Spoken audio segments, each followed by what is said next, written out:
안녕하세요, 헌터입니다. 오늘 분석해볼 기업은 테슬라입니다. 테슬라 그동안 박스권 구간 안에 갇혀있는 모습이었지만 지난해 말부터 이제 트럼프 정권에 대한 기대감 그리고 결국 당선이 되면서 큰 폭의 상승을 보여줬죠. 500달러는 아직 넘지는 못했지만 488달러 전고점을 달성을 했고요. 최근에 약간 쉬어가는 움직임이 포착이 되고 있습니다.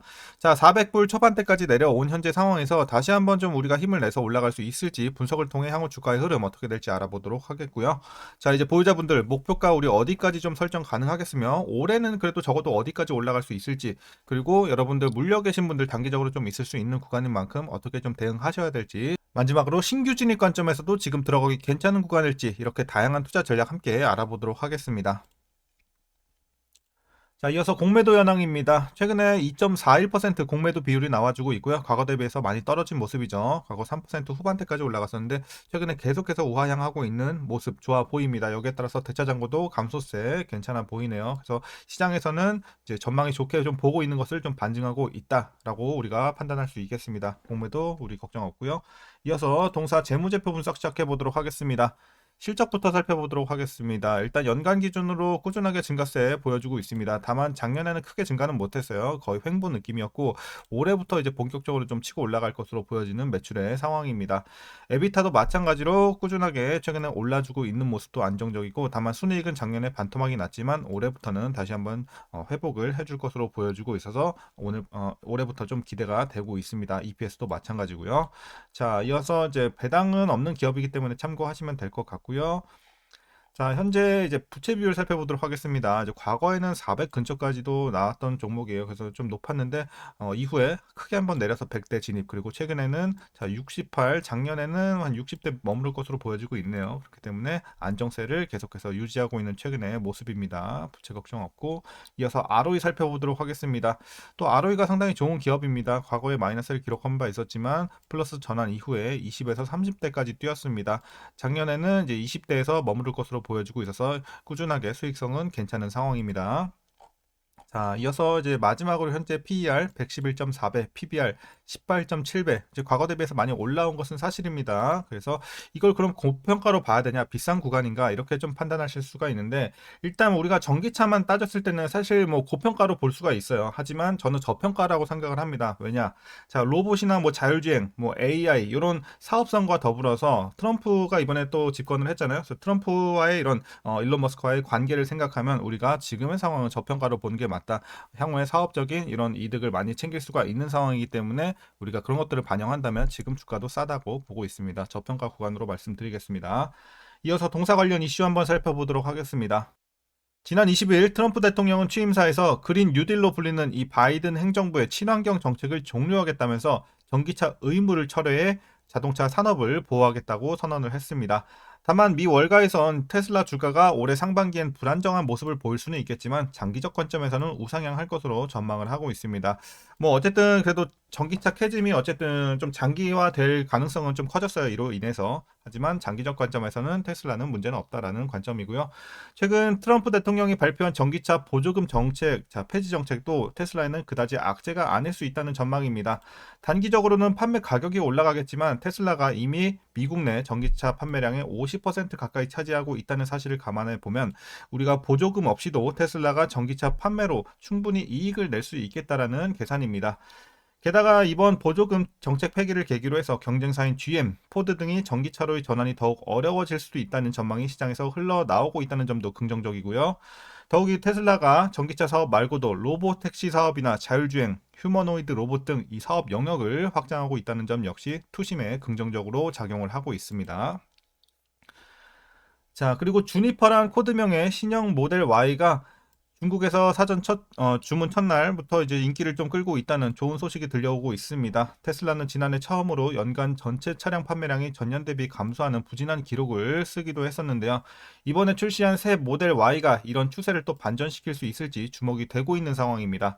일론 머스크는 작년 10월 3분기 실적 컨퍼런스 콜에서 2025년 차량 판매량이 신차 출시 등에 힘입어서 20에서 30% 증가할 것으로 예상한다고 밝힌 바 있습니다. 그래서 올해 한번 기대를 해보면 좋을 것 같습니다. 작년에는 좋지 못했지만요. 자, 그리고 테슬라는 기존 감독형 완전 자율주행을 이 중국과 유럽 시장에 출시할 예정이고요. 올해 상반기 중 무감독 완전 자율주행을 캘리포니아 등 미국 시장에 적용할 계획입니다. 그리고 이번 트럼프 행정부와의 긴밀한 관계로 인해 규제 혁신 속도가 더욱더 가속화될 전망입니다. 완전 자율주행 차량에 대한 트럼프의 이런 지원은 테슬라의 수건이었던 자율주행차, 로보택시 완성은 물론 AI 분야까지도 좀 본격적으로 진출할 수 있게 큰 영향을 미칠 것으로 예상이 되고 있는 점 괜찮아 보이네요.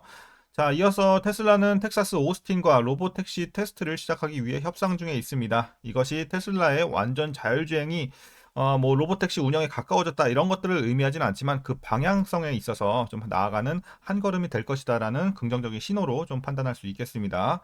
그리고 테슬라의 세미트럭이 좀 본격 생산이 이제 임박했다는 신호가 나오고 있습니다. 미국 네바다주에 위치한 테슬라의 첫 번째 기가 팩토리를 확장하고 있다는 것이 그 이유인데요. 세미가 공개된 이래 처음으로 트윈 텐덤 트레일러로 테스트하는 모습이 포착이 됐고요. 이는 세미가 실제로 발전하고 있고 그 성능이나 사양이 개선될 수 있다는 것을 시사하는 점에서 우리가 기대를 해볼 수 있겠습니다. 자, 그럼 이제 마지막 이슈입니다. 테슬라는 2025년 탄소 크레딧을 위해 유럽의 다른 자동차 제조업체로부터 거의 1조 4천억 원 이상을 좀 받을 수 있을 것으로 예상이 되고 있습니다. 자동차 제조업체가 2025년에 배출량을 줄여야 한다는 요구 사항이 증가하고 있고요. 그 결과 일부 자동차 제조업체는 많은 전기차를 생산하는 자동차 제조업체로부터 탄소 크레딧을 구매해야 될 것으로 예상이 되는 점. 이 역시 우리가 테슬라의 좀 호재로 볼 수가 있겠습니다. 자, 최근의 이슈는 여기까지 말씀드리도록 하겠습니다. 그럼 이제 여러분들 마지막으로 투자 전략 설명드리면서 영상 마무리하도록 하겠습니다. 자, 먼저 신규 진입 관점에서는 저는 긍정적으로 보고 있습니다. 아까 말씀드렸다시피 지금은 싼 구간에 있다고 판단을 하고 있어요. 주가가 지금 잠깐 쉬어가는 거 물론 인정은 합니다만 지금 여기서 뭐 폭락이 이제 시작이 된다. 뭐 어떤 뭐 투자 은행에서는 70% 올해 폭락을 할 것이다. 뭐 이런 관점까지도 내비치고 있는데 지금은 시장에서 관점이 많이 갈리고 있는 건 사실이나 저는 좋게 보고 있어요. 그래서 지금은 오히려 테슬라를 더욱더 적극적으로 투자를 해야 되는 시기가 아닌가라는 생각입니다. 그래서 신규 진입도 충분히 긍정적이다라고 말씀드리겠습니다. 그럼 이어서 보유자분들 대응 방법입니다. 먼저 목표가부터 설정하도록 하겠습니다. 저는 이제 현재 목표가 700달러 보고 있습니다. 700달러까지는 충분히 좀 열려 있다라고 말씀드리도록 하겠습니다. 물론 이제 시간은 좀 걸리긴 하겠지만 일단 올해는 그래도 한 550에서 600은 충분히 좀 돌파할 수 있지 않을까라는 생각입니다.